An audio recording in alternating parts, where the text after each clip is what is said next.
ton mariage est annulé, ton frère va utiliser la salle pour ses fiançailles, m'a annoncé ma mère. Je suis resté figé, sentant 30 années de favoritisme me tomber dessus d'un seul coup. Bonjour, j'ai aujourd'hui 34 ans, mais j'en avais 32 lorsque tout cela s'est produit. Je suis avocat dans une ville de province de taille moyenne, le genre d'endroit qui a une équipe de football en Ligue 2 mais où personne ne vient passer ses vacances par choix. Je passe le plus clair de mon temps dans des bureaux sans fenêtres et des couloirs éclairés au néon, à débattre de contrats que les gens signent sans les lire. Je suis aussi l'aîné de 2 garçons, mon petit frère s'appelle Romain, il a 30 ans, et si vous demandiez à mes parents de nous décrire, ils diraient quelque chose comme « Mathieu est le responsable, et Romain ». Eh bien, Romain est spécial. Oui, le syndrome du fils préféré se repère de loin. Je raconte cette histoire maintenant parce qu'Emma et moi venons de célébrer notre 2e anniversaire de mariage. Nous sommes allés dîner, avons trinqué avec un crément tout à fait correct, regardé des photos de la cérémonie et, à un moment donné, elle a plaisanté, tu te rends compte que ta mère raconte encore aux gens que nous nous sommes mariés en secret pour éviter les conflits? J'ai ri, puis une vérité évidente m'a frappé, ce n'était pas une fuite, et ce n'était pas par vengeance, c'était pour une raison bien plus simple. Pour la première fois de ma vie, j'ai cessé d'accepter d'être le plan B de ma famille. Depuis l'enfance, mon rôle était clair, j'étais celui qui faisait ses devoirs sans qu'on le lui demande, qui rendait les autorisations de sortie signées, qui gardait les enfants des voisins gratuitement, qui réglait les problèmes. Si quelque chose se cassait, que ce soit un ordinateur, une voiture, une relation ou une vie, la phrase était toujours la même, demandez à Mathieu, il va arranger ça. Romain, lui, était celui qui avait besoin de plus de temps, de plus de patience au lycée quand il séchait les cours, de plus d'argent à l'université quand il oubliait de payer son loyer, de plus de compréhension quand il a passé 3 ans à enchaîner les petits boulots parce que, selon lui, aucun patron ne saisissait sa vision créative. Mes parents ne sont pas des monstres. Ce sont des gens ordinaires de banlieue pavillonnaire qui ont travaillé dur. Mon père est électricien, ma mère est infirmière. Ils m'ont aidé comme ils ont pu pour mes études supérieures, et quand je suis entré à la faculté de droit, nous avons convenu que je contracterais des prêts étudiants parce que les finances étaient serrées. Sans aucune rancune. J'ai signé, j'ai travaillé, je me suis épuisé à la tâche et j'ai obtenu mon diplôme. Mais pendant ma 2e année de droit, Romain a abandonné son école de design graphique à Lyon parce que, selon ses propres mots, l'atmosphère ne lui convenait pas. Il est rentré à la maison, a vidé une carte de crédit que mes parents gardaient uniquement pour les urgences et, 1 mois plus tard, a eu un accident avec la voiture familiale, la rendant irréparable. J'ai tout appris quand ma mère m'a appelé en larmes, la banque menaçait de les poursuivre pour la carte, l'assurance auto avait fait grimper la prime et ils avaient du retard sur le prêt immobilier. Je me souviens être assis par terre dans mon minuscule studio, entouré de livres et de fiches de révision, l'écoutant sangloter, « Mathieu, mon chéri, tu es tellement doué pour ces choses-là. Peux-tu jeter un œil au papier? Peut-être appeler quelqu'un? Ton frère ne voulait pas mal faire. Il est juste dépassé. » Et j'ai fait ce que je faisais toujours, j'y suis allé ce week-end-là, j'ai trié les factures, parlé à la banque, négocié avec l'assurance, rédigé un courrier de difficultés financières et mis en place des échéanciers de paiement pour eux. Je n'ai pas payé leurs dettes, je n'en avais littéralement pas les moyens, mais je leur ai laissé une feuille de route claire. Mon erreur fut de le faire trop bien. Depuis ce jour, chaque fois que Romain laissait un désastre derrière lui, que ce soit des problèmes de loyer, des conflits avec les ressources humaines, des accidents ou des chèques sans provision, mes parents m'appelaient en premier. Pas lui, moi. Mathieu, dis-nous juste quoi dire, chuchotait ma mère sur haut-parleur pendant que mon père marmonnait en arrière-plan. Si je suggérais que Romain soit présent lors de l'appel, la réponse était invariablement la même, oh, il a honte, ne rend pas les choses plus difficiles pour lui. C'est ainsi que les années ont passé. 10 ans plus tard, j'étais collaborateur dans un bon cabinet. Je n'étais pas millionnaire, mais je remboursais mes prêts, j'avais un appartement avec des meubles assortis et je faisais mes courses sans me limiter aux marques de distributeurs. J'ai rencontré Emma lors du barbecue d'un ami. Elle est kinésithérapeute, chaleureuse, drôle et d'une franchise désarmante, d'une manière dont je ne savais même pas que j'avais besoin. Lors de notre 3e rendez-vous, après que je lui ai raconté comment j'avais encore une fois réglé un problème pour Romain, elle m'a demandé, et à quel moment tu les laisses gérer leur propre vie? J'ai haussé les épaules, c'est plus simple si je m'en occupe. Elle m'a regardé, sans jugement, juste avec curiosité, plus simple pour qui? Cette question m'a trotté dans la tête pendant 2 ans. Mes parents appréciaient Emma. Elle a cette énergie qui pousse les serveurs à lui raconter l'histoire de leur vie. Mais dès le début, j'ai remarqué quelque chose de différent. Pas avec moi, mais dans sa manière de gérer sa propre famille. Elle a une petite sœur, et avec elle, les limites étaient claires. Non, elle ne va pas squatter notre canapé pendant 6 mois, il faut qu'elle apprenne à payer un loyer. Non, nous ne nous porterons pas garant pour sa voiture. Entendre cela, c'était comme entendre quelqu'un parler une langue que je comprenais, mais que je n'avais jamais été autorisé à utiliser. J'ai demandé Emma en mariage de la manière la moins romantique qui soit. Nous étions épuisés un dimanche soir, affalés sur le canapé, et j'ai lâché, « Tu veux qu'on fasse ça pour toujours ?» J'ai sorti la bague. Elle a ri et pleuré en même temps, ce qui lui ressemble bien, et elle a dit oui. Dès le départ, nous avons fixé une règle, nous paierions nous-mêmes le mariage. Pas d'aides assorties de conditions, pas de contributions qui donneraient le droit d'imposer des invités que nous ne connaissions pas. Les parents d'Emma, adorables, ont proposé de payer le dîner de la veille et la robe. Mes parents ont dit qu'ils aideraient comme ils le pourraient, mais je ne comptais pas dessus. Nous avons trouvé un lieu que nous adorions, un espace de type loft industriel en centre-ville, avec des briques apparentes, de grandes fenêtres et des poutres métalliques. Nous avons réservé un samedi de juin, 18 mois à l'avance. Nous avons signé des contrats avec le traiteur, le photographe, le DJ, le fleuriste. Tout. Nous avons fait un tableau de bord. Le coût total, incluant la nourriture, les boissons, la décoration et tout le reste, s'élevait à environ 80 000 €. Oui, c'est une somme, mais nous pouvions nous le permettre. Nous avions tous les deux économisé pendant des années. J'avais un fonds d'épargne que j'appelais autrefois au cas où mes prêts étudiants finiraient par m'achever, que j'ai reconverti en un mariage et apport immobilier lorsque j'ai renégocié mes prêts. Était-ce cher? Oui. Était-ce irresponsable? Non, nous n'allions pas nous endetter pour cela. 2 mois après avoir réservé le lieu, Romain a commencé à fréquenter une femme nommée Tessa. Elle était gentille, avec cette allure d'influenceuse Instagram sans le travail qui va avec. 10 minutes après l'avoir rencontrée lors d'un dîner de famille, j'ai su 3 choses, elle voulait une grosse bague, un mariage énorme et toute l'attention. Parfait, ce n'était pas mon problème. 1 an avant notre mariage, Romain et Tessa se sont fiancés. Elle a posté une vidéo avec des feux d'artifice en arrière-plan et la légende, il a enfin rendu ça officiel. Les commentaires étaient remplis de enfin, même s'ils n'étaient ensemble que depuis 6 mois. Mes parents étaient aux anges. Nous sommes si heureux que nos 2 fils se casent, a déclaré ma mère en essuyant une larme, il va falloir regarder les calendriers pour bien vous célébrer tous les 2. J'ai souri, nous avons déjà tout réservé pour le 12 juin de l'année prochaine. Elle a cligné des yeux, ah, c'est vrai, tu l'avais dit. Avec le recul, c'était un premier avertissement. Dans les mois qui ont suivi, toute conversation sur notre mariage se transformait en monologue sur le leur. Ma mère m'appelait pour prendre des nouvelles de nos préparatifs et, 5 minutes plus tard, elle parlait déjà des tableaux Pinterest de Tessa. Ils pensent à un mariage à l'étranger, m'a-t-elle dit un jour, ou quelque chose de vraiment unique, ils ne veulent pas que ça fasse petit. Emma cuisinait à côté de moi, elle m'a regardé et a haussé un sourcil. J'ai mis ma mère sur haut-parleur. Petit par rapport à quoi? A demandé Emma, d'un ton neutre.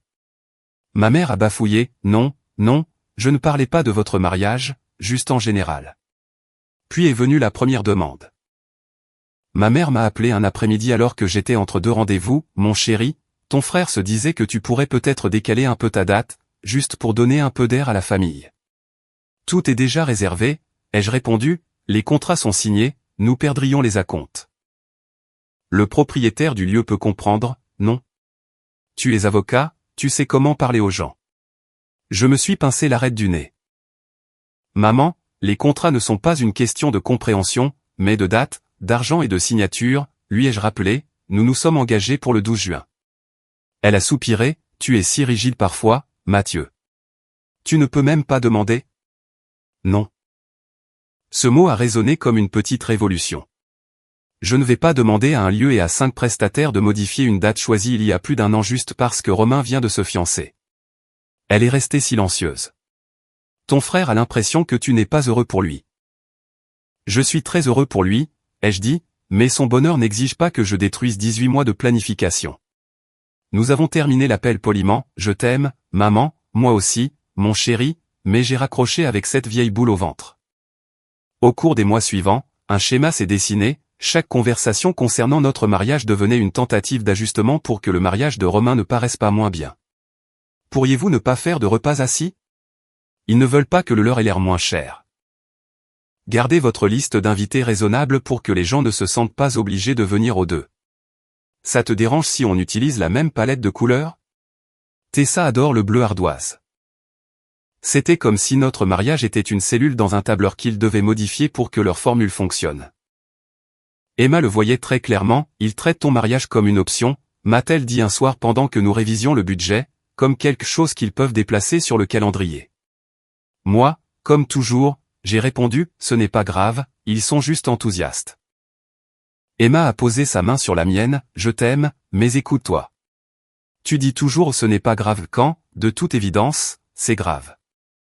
Tout a explosé un mardi, 3 mois avant le mariage.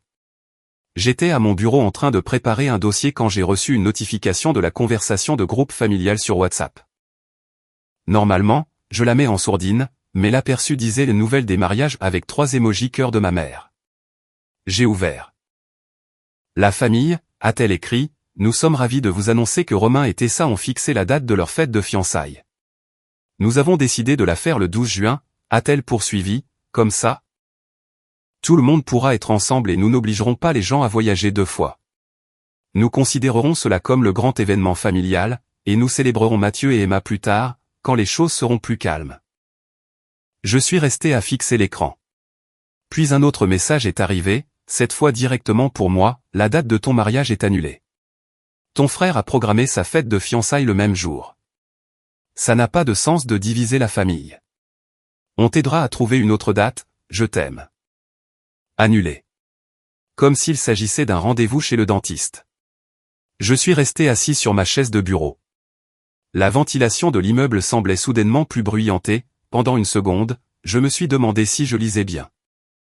J'ai fait défiler la conversation vers le haut, il y avait des mois de messages où je mentionnais notre date, partageais des photos du lieu, des avancées, des faire-part.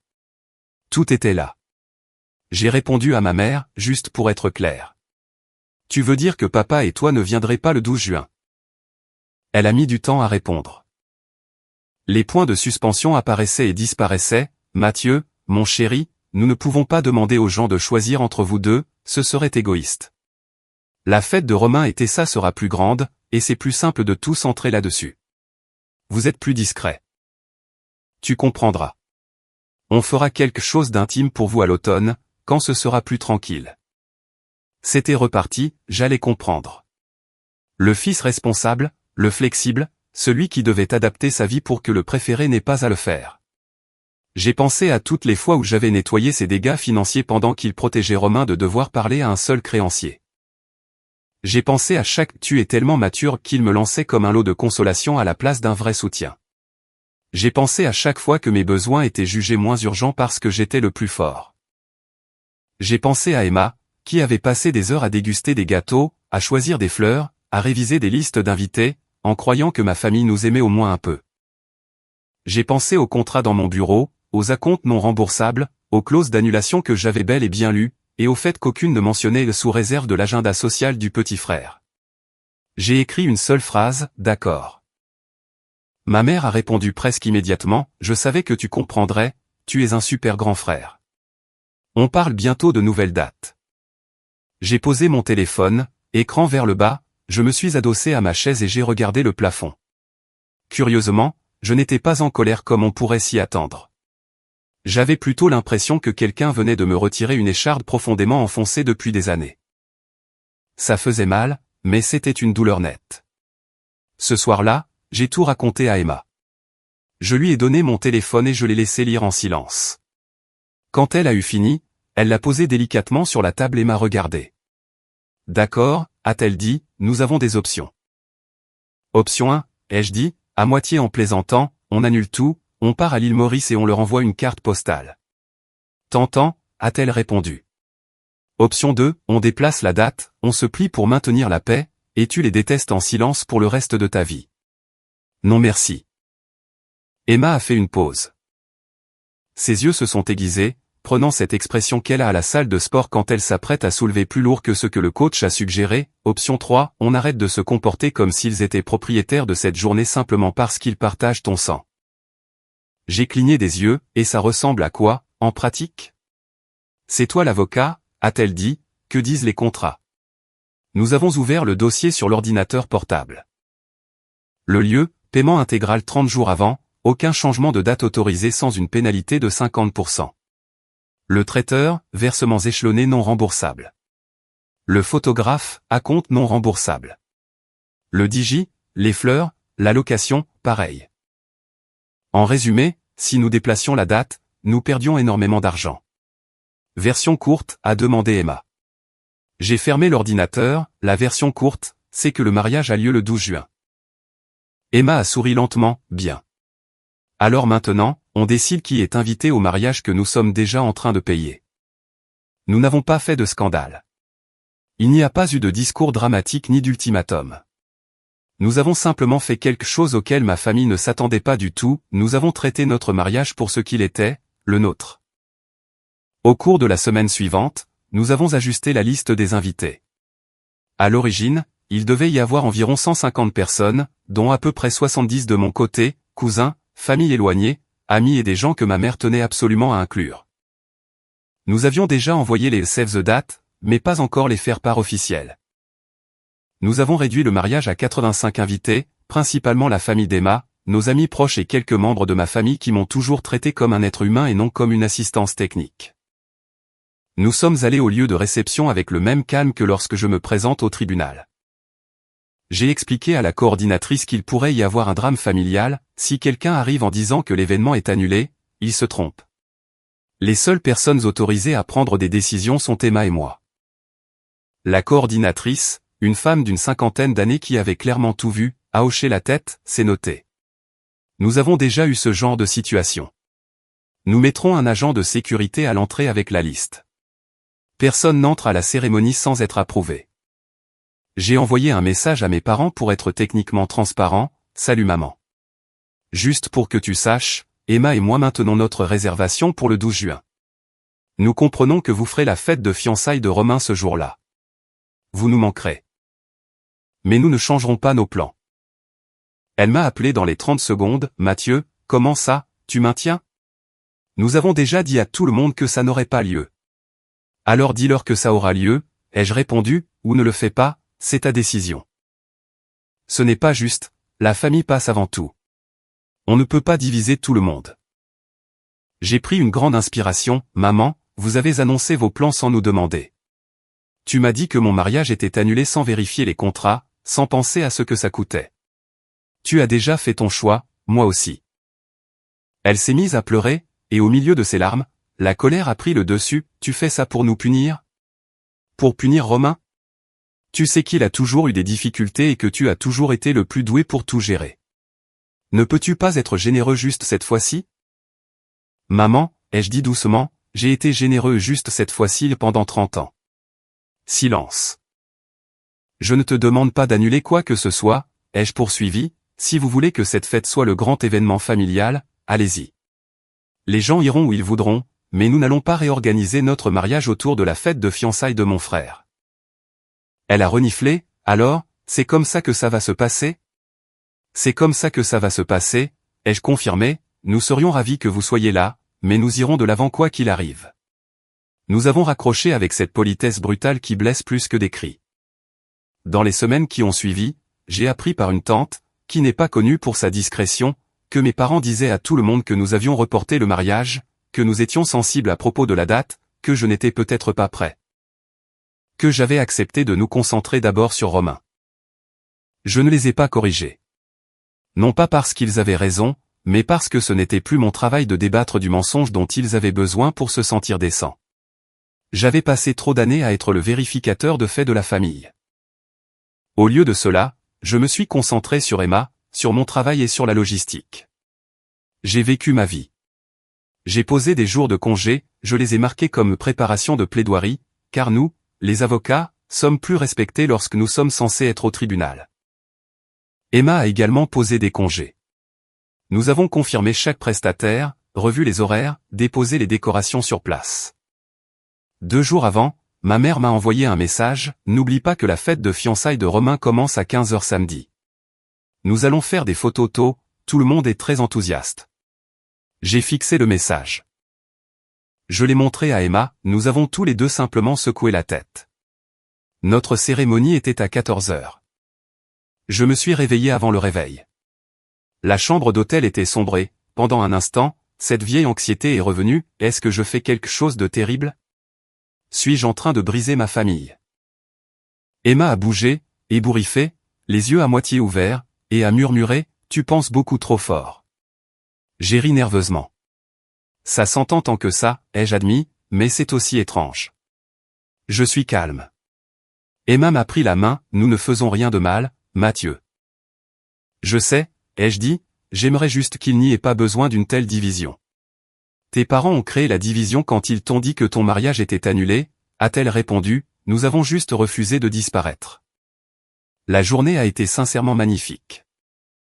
Je ne vais pas vous ennuyer avec chaque détail, mais voici quelques images qui restent gravées dans ma mémoire, mon meilleur ami ajustant ma cravate et disant, mon pote, tu as l'air de quelqu'un qui a enfin bien dormi, Emma entrant dans une robe qui a fait pleurer la moitié de la salle. L'officiant souriant quand nous nous sommes trompés sur une ligne de nos vœux et que nous avons ri ensemble, la lumière traversant les fenêtres industrielles quand nous avons dit oui, je le veux. Mon côté de la salle était différent de ce que j'avais imaginé, il y avait moins de familles et plus d'amis, de collègues et de personnes qui se sont vraiment présentées. Ma tante Sylvie, qui m'avait écrit, je serai là où tu me diras d'être, mon chéri, un cousin qui a conduit depuis une autre région sans prévenir mes parents. Du côté d'Emma, ses parents rayonnaient avec cette expression authentique de « notre fille est heureuse », sa sœur a fait un discours disant qu'une fois, je lui avais changé un pneu sous la pluie et que je n'avais pas voulu qu'elle me paie. Nous avons mangé, dansé, pris des photos. Pendant un slow, Emma m'a regardé et a murmuré « Tu vas bien ?» Et j'ai réalisé que oui, vraiment oui. Vers 17 h, alors que la fête battait son plein, mon téléphone a vibré sur la table, près du gâteau. Je l'ai regardé, 12 appels manqués de ma mère et de mon père, plusieurs de Romain, des messages arrivant comme une avalanche. Je n'ai pas répondu. Nous avions loué une voiture pour nous emmener directement de la salle à l'aéroport. Le vol était à 20 h. Les invités nous ont lancé des confettis biodégradables, idée de la sœur écolo d'Emma, et nous sommes montés dans la voiture, à moitié ivres, épuisés et heureux. Prêt pour notre lune de miel super spéciale et pas du tout annulée, a plaisanté Emma. Prêt, ai-je répondu. Nous sommes montés dans l'avion et avons mis nos téléphones en mode avion. Notre lune de miel était une semaine au Costa Rica. Nous pouvions nous le permettre parce que j'avais refusé un forfait vidéo supplémentaire et qu'Emma avait trouvé des vols à un prix dérisoire. Ce n'est que le lendemain matin, en prenant le petit déjeuner sur un balcon entouré de verdure, que nous avons rallumé nos téléphones. Mon écran a explosé. De ma mère, où es-tu, appelle-moi tout de suite, tu fais vraiment ça, dis-moi que c'est une blague. Puis un nouveau, nous sommes allés à la salle pour arrêter ça et ils ont dit que tu étais déjà marié et parti. Comment as-tu pu ? De mon père, une famille ne se comporte pas comme ça. Tu nous as couverts de ridicule. De Romain, waouh, frérot. Tu ne pouvais pas me laisser avoir ma journée ? Tu as fait pleurer maman à ma fête de fiançailles. D'ailleurs, la fête de fiançailles a apparemment commencé en retard parce que mes parents sont d'abord allés sur le lieu de notre mariage pour essayer d'arrêter cette folie. Ma tante Sylvie m'avait tenu au courant comme un commentateur sportif. Quand mes parents sont retournés à la fête, il y avait des invités confus, le traiteur était agacé et Tessa était furieuse parce que son programme de photos avait été gâché. Rien de tout cela n'était mon intention, mais c'était la conséquence naturelle des décisions qu'ils avaient prises. Je suis resté sur ce balcon, avec les bruits de la jungle autour de moi, à lire les messages. Mon cœur battait la chamade, mais ce n'était pas de la panique, c'était de l'adrénaline mêlée à du soulagement. Emma m'a passé une serviette humide sur le visage. C'est grave, a-t-elle demandé. Intense, ai-je dit. Je lui ai donné le téléphone. Elle a lu, a pincé les lèvres et a hoché la tête une seule fois. Tu veux répondre maintenant ou plus tard ? Pour être honnête, je ne voulais pas répondre. Mais je suis aussi avocat, je n'aime pas laisser les choses en suspens, et je ne voulais pas me disputer en majuscules sur WhatsApp. J'ai donc écrit un seul message de groupe pour mes parents et Romain. Je suis désolé que vous soyez contrariés. Emma et moi vous avons dit il y a des mois que nous maintiendrions le mariage le 12 juin.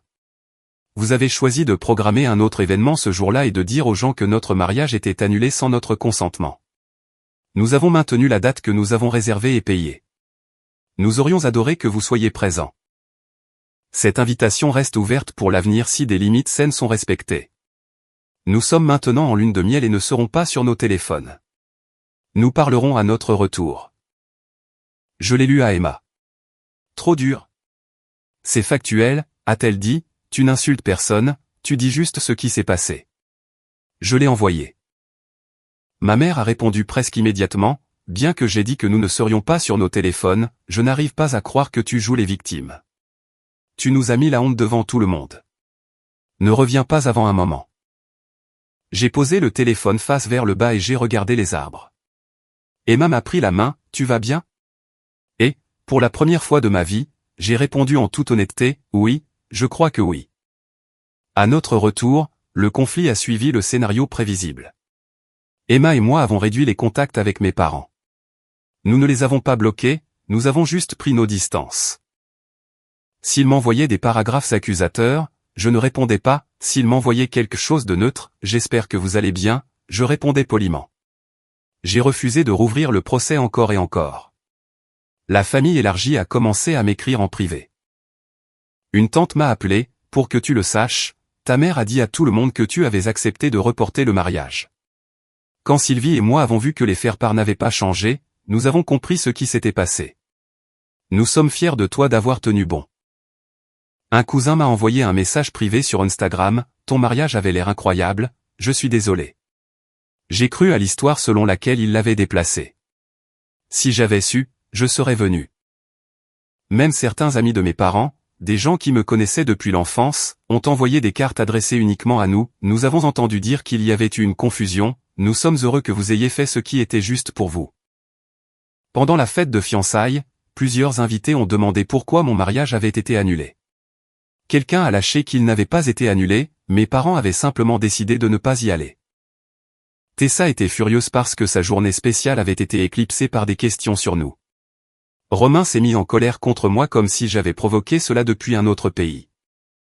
Je ne lui ai répondu qu'une seule fois, je n'ai pas demandé à maman et papa de venir sur le lieu de ma réception, c'était leur décision. Un an plus tard, Romain et Tessa se sont mariés à une autre date. Ils nous ont invités. Techniquement, le faire-part était accompagné d'un post-it de ma mère, cela signifierait beaucoup que tu fasses un effort pour laisser tout ça derrière nous. Nous leur avons envoyé un cadeau de leur liste de mariage, un beau cadeau. Nous n'y sommes pas allés. J'avais une audience cette semaine-là, ce qui était vrai, mais même si je n'en avais pas eu, nous n'étions toujours pas prêts à feindre la normalité juste pour qu'ils aient de jolies photos. Avec le temps, les choses se sont apaisées. Pas avec une réconciliation digne d'un film, mais avec cette version réelle, adulte et un peu maladroite de la vie.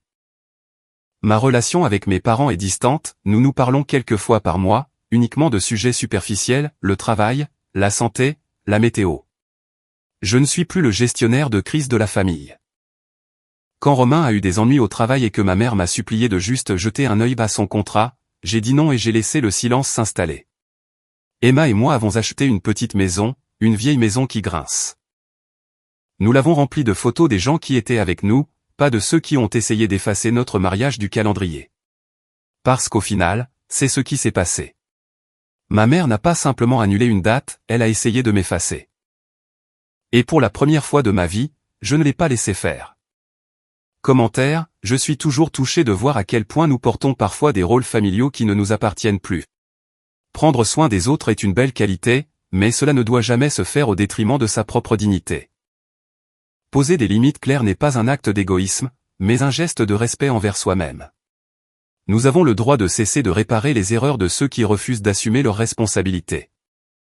Choisir sa propre paix intérieure demande du courage, surtout face aux pressions de notre entourage le plus proche. L'amour véritable ne vous demandera jamais de vous effacer pour faire briller quelqu'un d'autre. J'espère que ce témoignage vous donnera la force de protéger votre espace personnel et de vous entourer de personnes authentiques. Prenez le temps de réfléchir aux limites qui pourraient vous aider à retrouver un équilibre sain. N'hésitez pas à partager vos propres expériences dans les commentaires pour créer un espace d'entraide bienveillant. Prenez grand soin de vous et de votre tranquillité d'esprit. Si vous avez aimé, n'oubliez pas de laisser un commentaire et de soutenir la chaîne en vous abonnant. À bientôt pour les prochaines stories.